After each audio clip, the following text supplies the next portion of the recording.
Mark Bishop Show. Truly like a box of chocolates. You never know who you're going to meet. From business, lifestyle, and fun. Here's Mark. And welcome, everybody, to another episode of the Mark Bishop Show. Special guest this morning on a topic that is pretty scary. Wildfire. The risk is escalating as development expands into fire-prone areas. And environmental conditions, well, it makes fires easier to ignite, faster to spread, and more destructive. According to a 2025 totality report, nearly 2.6 million homes in the western United States face moderate or higher wildfire risk, with an estimated combined reconstruction cost of $1.3 trillion. My special guest, Karen Collins. She's Vice President at American Property Casualty Insurance Association, Syncretum APCIA, and Dr. Ian Giammanco. He's the Managing Director of Atmospheric Science Insurance Institute for Business and Home Safety, IBHS. Hi there, guys, and welcome to the show. Hi, great to be here. Well, we all know about the 25, Los Angeles County wildfires. Underscore the severity of this particular threat. The Eaton, and then there's the Palisades fires alone, destroyed or damaged more than 18,000 structures. I mean, Karen, how can you prevent the underinsurance and, ensure finances are protected before a wildfire? We're seeing a lot of people suffer because of this. We've seen, sadly, so many of these large wildfire events, and inflation since the start of the COVID pandemic has surged the cost to rebuild. Both construction labor and materials are now 47% higher than it was since January 2020. And that can leave you with a lot of risk of underinsurance if you've not had that conversation with your insurance company. So that's really the biggest tip from a financial preparedness standpoint is make sure you're doing the annual insurance checkup. Call your agent or insurance company and discuss what are your policy limits currently and what your coverage is. Make sure that it's reflecting the current state of your home, the square footage, the materials. If you have done any recent home improvements, make sure all of that is reflected. There's a lot of also additional coverage features that are available, options like extended replacement cost coverage to absorb some of those spikes in costs when everyone's fighting over the same, labor materials after these big events. There's increased ordinance and law coverage if you have to spend more to be in compliance with newer building requirements, say if you have an older home. And additional living expenses. What we saw with LA, people they're out of their home longer, and that can be additional financial stresses. So you can increase those limits to help absorb some of these costs.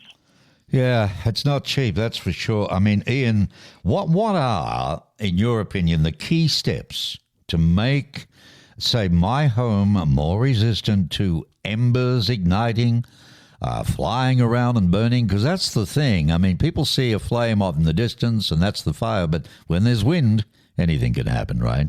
That's right. So embers really are a major threat, and I don't think people realize it. That could be embers from the wildfire itself. It could be embers from a burning neighboring structure. And those are the things that are getting pushed and propelled by the wind at your home. So there's sort of a core system of items that you want to start with to give yourself the best ember protection. The first is the 5-foot zone that surrounds your house. So think about from the wall outward 5 feet and go around your home. This is the place where embers will accumulate the most. So what are they going to do when they accumulate? If there's something that can burn, they will ignite it. So you want that area free of anything that could ignite, free of all combustibles. From a landscape perspective, it's great to use hardscapes there. But there's some good first steps within that zone. So first, look at wood fences that may connect to your home in that zone. Start there. Think about replacing those gates with a metal gate, something that's not combustible. Look at your mulch and start there. Hey, I need to remove that wood mulch that ignites when embers pile up there and replace it with hardscapes that's non-combustible. And then start thinking about, I got to get the rest of those things that are in that zone out of there. Then you look at the wall right there, that interface. Embers also like to pile up right at the base of the wall in that 5-foot zone. So you want whatever they're up against, that bottom of the wall, to be non-combustible. For a lot of us, right, that's our concrete foundation. That's going to do the trick. You may not even have to do anything. For some of us, though, we might need to put a stone veneer down there. We can use metal flashing, things like that. So when embers pile up right there, they're not butting up against something that could ignite our wall. So that's a really critical area. Then we can move on to the home itself. So we want to protect embers from getting in our home. So unfortunately, our vents are a place where that can happen, where you can see fire starting inside our home from embers coming in. So we want to replace the mesh on those vents with 1/8-inch mesh that's metal, that's 1/8 inch or finer. Really easy trick. If you got a golf tee, if you can push the pointy end through the mesh on your vents, it's too big and embers can come in. And so those are the core steps as we start to look about protecting our home against those embers that are really one of those really major factors that's going to determine, does our home ignite? Does it stand a fighting chance? Well, you mentioned a lot of things to do, but I tell you what, if you don't do them, then you're at a lot of risk. And I wouldn't be surprised if one day, I don't know, Karen, I mean, why is it important, and a lot of people don't do this, right, but to contact their insurer about the coverage that they have as it stands right now prior to a natural disaster? You don't want to be caught surprised after the event happens. That's the big thing that people overlook when they kind of just ignore and they don't have that review. You want to know what your policy covers, particularly if there's any gaps. The details really matter. You want to know, do I have a replacement cost policy that pays to replace everything at current market price, or an actual cash value policy that may take depreciation into account and pays less for aged items? You sometimes think, renters, they can lose everything in a fire just like a homeowner, but do they have coverage in place? You can very easily bundle it with your auto insurance for a great price, typically. Older parents, if they've retired and they've paid off that mortgage, don't let them let that insurance policy go. Make sure they keep that in place so they have a financial safety net. These are all critical things that you don't think about until afterwards. And same thing, like we're talking wildfire today, but our forecast is a super El Nino for later this year. And we see the flooding that happens after big wildfire events as water runs off. Make sure you're talking about, do I need a flood insurance policy? That is separate from your main insurance policy. You need it separate. In the western states, we have a lot of earthquake risk, and it's been actually a very active kind of seismic period with the Pacific Ring of Fire. And so that's also a separate policy that you want to have these conversations. Do I have these gaps? Do I need coverage? And should I make those adjustments now so that I am not caught by surprise after the event and then underprepared where I financially cannot recover as well?